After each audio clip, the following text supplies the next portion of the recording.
Cooperativa Agricola Volpago offre carne fresca di prima qualità. Ci trovi a Volpago del Montello, Pieve del Grappa, Tre Baseleghe e presso lo spaccio del contadino a Dolo e Massanzago.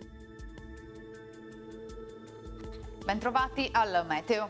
Giorni della merla con l'alta pressione, tempo stabile e mite con qualche nebbia e con lo smog. Vediamo il dettaglio di martedì 30 gennaio.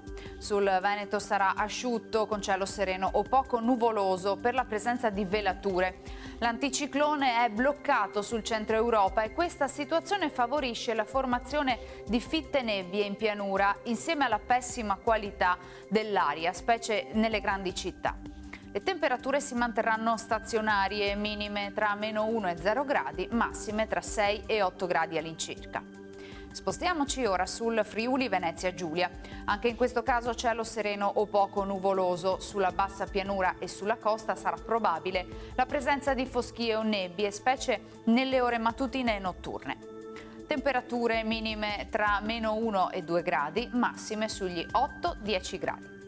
Infine diamo uno sguardo alla situazione del Trentino Alto Adige. Prevarrà ancora il sole con qualche nube alta. Temperature minime tra -2 e 3 gradi, massime invece sui 12-14 all'incirca. Dal meteo di Antenna 3 per ora è tutto, grazie per l'attenzione. Arrivederci.